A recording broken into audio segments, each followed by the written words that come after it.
My dear Divyavani viewers, welcome back. Happy Easter to you. Last week I described some of the Jewish festivals. The three obligatory feasts I explained it to you a week before. Last week there are other feasts which they keep. They are not necessarily in the Bible. Some of them are there, some of them are not there. They have found that the Qumran scrolls also mention some of those feasts which they keep.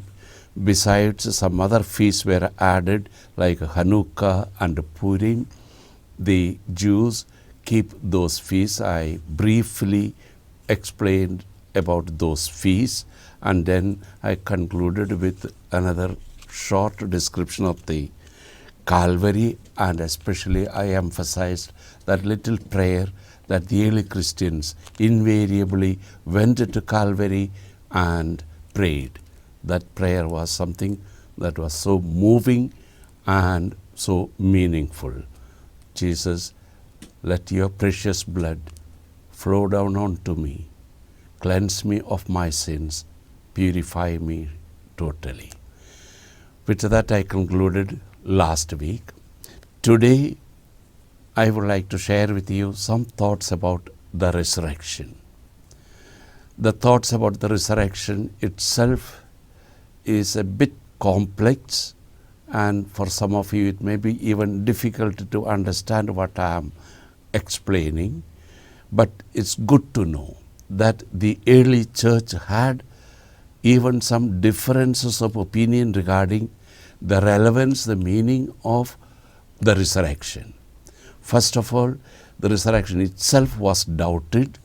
Remember, that is also in the gospel, and because of that, in the Christian community, there might have been differences of opinion, and there is a clear difference of opinion or difference of emphasis between St. John and St. Paul. I'll mention both of those, and I will also describe its relevance. The first thing that I would like to share with you is, what is the resurrection? It was not just a restoration to life like Lazarus or Jairus' daughter or son of the widow of Nain. They were all brought to life. But Jesus' resurrection was not like that. He was brought to a life in glory, and that makes a big difference between the ordinary human existence that is restored and the resurrection of Jesus. Because of this, there is also the suggestion that Jesus was glorified. Interestingly, in those three or other people who were brought to life, there is no suggestion that they were in any way glorified. So that is the first distinction between Jesus' resurrection and those others who were brought to life after death. The second idea that is to be emphasized is Jesus conquered death. His resurrection was a conquering of death, and it is returning immortal in glory and power, which is not present in the raising of Lazarus and so on. So in that way, Jesus' resurrection was unique. Because of this, we consider the resurrection as a supreme intervention of God in human existence, a supreme miracle. All the other miracles are nowhere near to this, because this meant Jesus is raised to eternal life in glory. And because of that, the resurrection has a very unique place in history itself.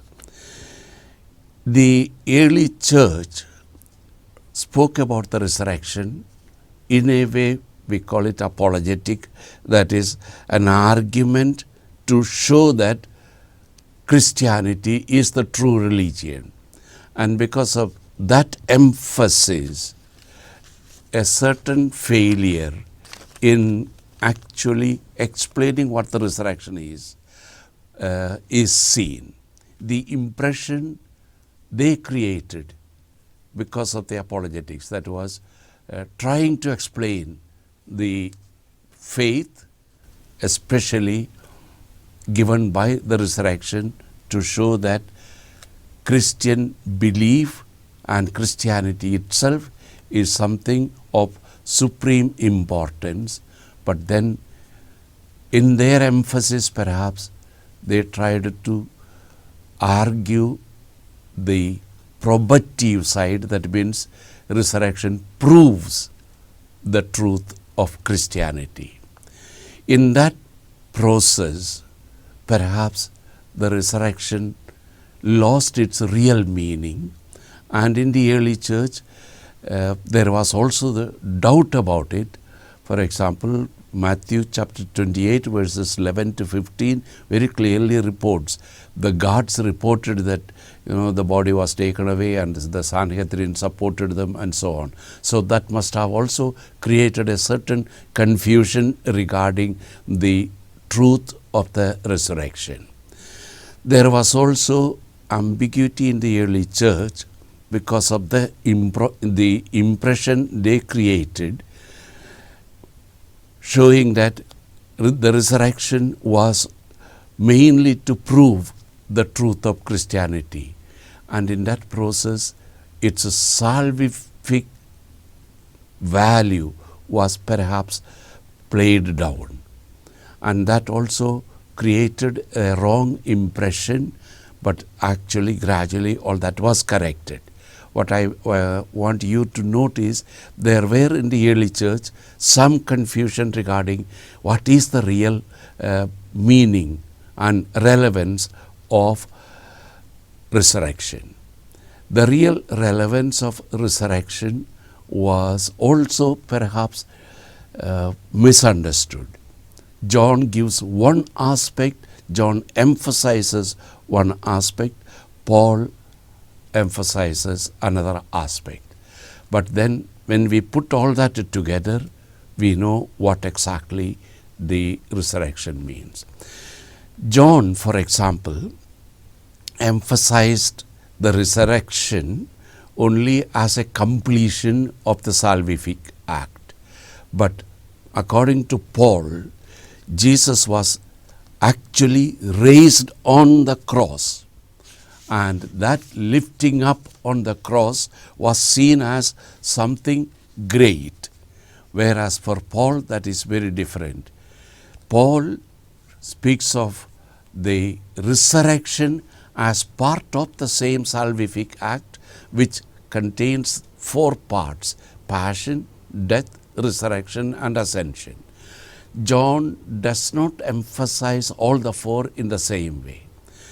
John emphasized mainly the raising of the cross, and for example, John tends to make of the ignominious raising of Jesus on the cross a majestic elevation to glory, which is distinct from Paul's explanation.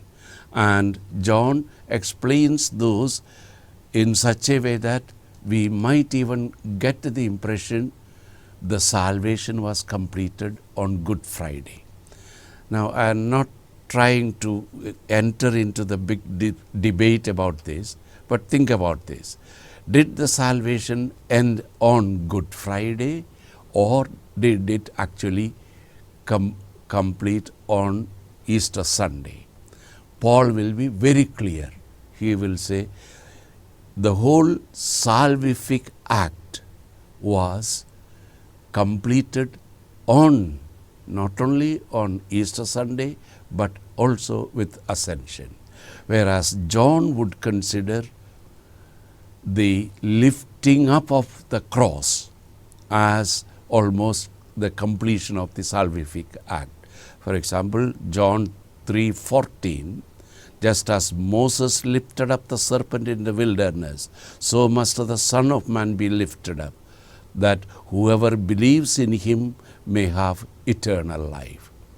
John 8:28, Jesus said, when you have lifted up the Son of Man, then you will realize that I am He, and that I do nothing on my own, but I speak these things as the Father instructed me. John 12:34, the crowd answered him, we have heard from the law that the Messiah remains forever. How can you say that the Son of Man must be lifted up? Who is this Son of Man? Look at the way they questioned even Jesus. And John 12:23, Jesus answered them, the hour has come for the Son of Man to be glorified. John 17:1-5. After Jesus had spoken these words, he looked up to heaven and said, Father, the hour has come. Glorify your Son, so that the Son may glorify you, since you have given him authority over all people, and so on. So, in other words, there is very clear emphasis on the crucifixion itself, as if that completed the salvific act. We will pause for a while, continue to think about what happened on Calvary.